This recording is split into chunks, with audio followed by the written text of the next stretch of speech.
Hi guys, welcome to my channel Renu's home cooking. అమ్మ వాళ్ళు ఊరి నుంచి వచ్చారు. వస్తూ వస్తూ అరటి పూలు తెచ్చారండి. అరటి పువ్వు తింటే ఎన్ని లాభాలో. అందుకే ఇదివరకటి రోజుల్లో అరటి చెట్టు ప్రతి ఇంటి పెరట్లోనే ఉండేది. అరటి ఆకులు, అరటి పువ్వు, అరటి గెల్లు ఇలా ప్రతిదీ మనకెంతో ఉపయోగపడుతుంది. ముఖ్యంగా అరటి పువ్వుతో రకరకాల వంటకాలు తయారు చేసుకునేవారు. కానీ ఇప్పటి రోజుల్లో ఈ వంటకాలన్నీ కనుమరుగైపోయాయి. ఎవరూ వాడటం లేదు.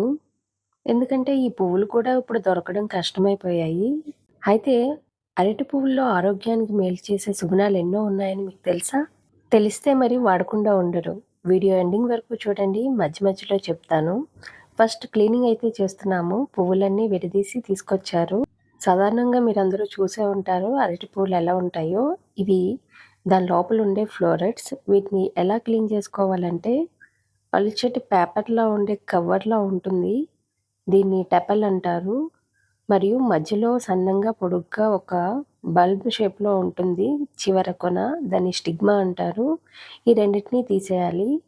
ఎందుకంటే ఇవి తింటే అరగవు.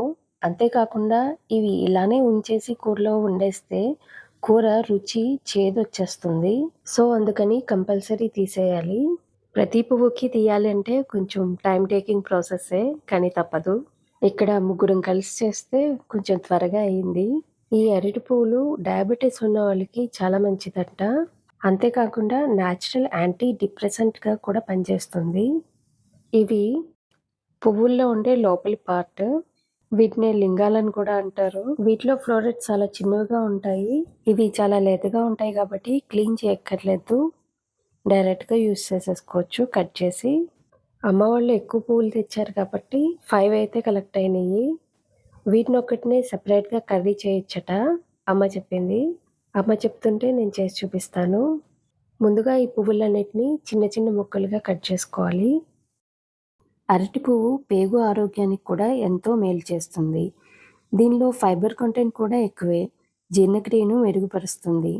అలాగే కిడ్నీ స్టోన్స్, కిడ్నీ ప్రాబ్లమ్స్ ఉన్నవారికి కూడా ఇది మంచి ఆహారం అని చెప్పొచ్చు. ఈ అరటి పువ్వులో జిగురు లాంటిది ఉంటుంది కాబట్టి అది పోవడానికి మజ్జిగ నీళ్ళలో వేసి కడగాలి.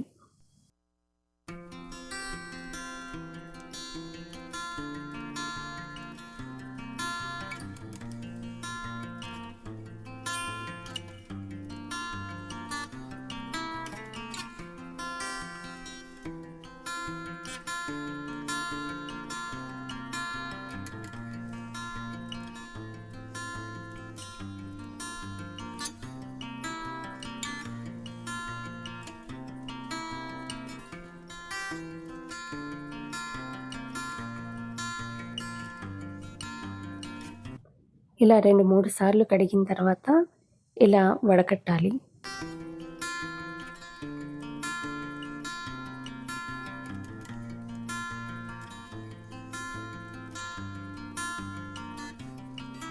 కర్రీలోకి చిన్న అల్లం ముక్క, 3 వెల్లుల్లి రేకులు, కొద్దిగా జీలకర్ర వేసి దంచుతున్నాను.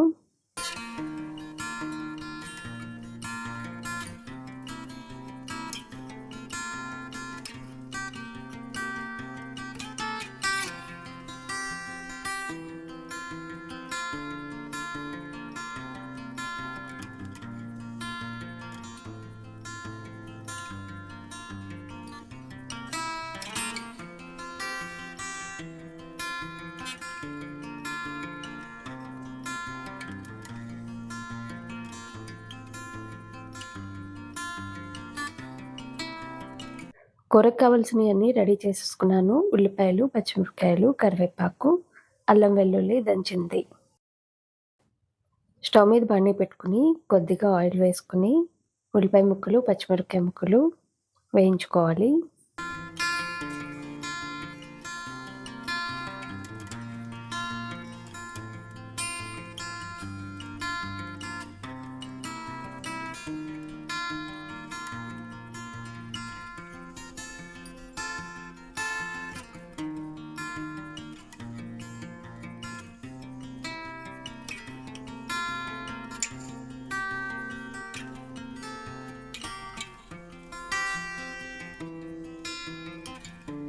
ఉల్లిపాయ ముక్కలు వేగిన తర్వాత అల్లం వెల్లుల్లి పేస్ట్ కూడా వేసి వేయించుకోవాలి.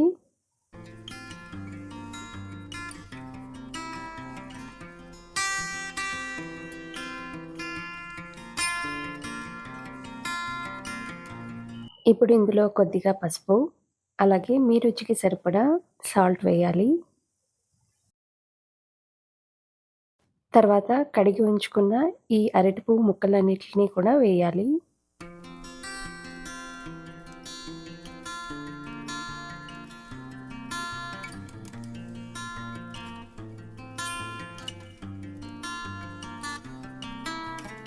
కూరంతా కలిసేటట్టు బాగా కలుపుకొని మూత పెట్టి మగ్గించుకోవాలి.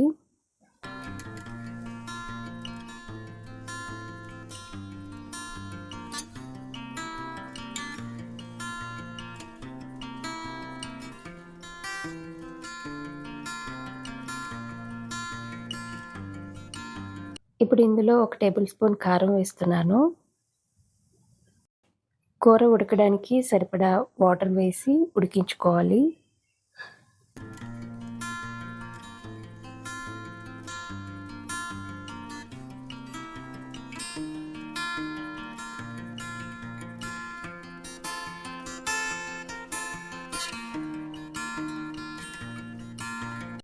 ఆల్మోస్ట్ కర్రీ రెడీ అయిపోయింది.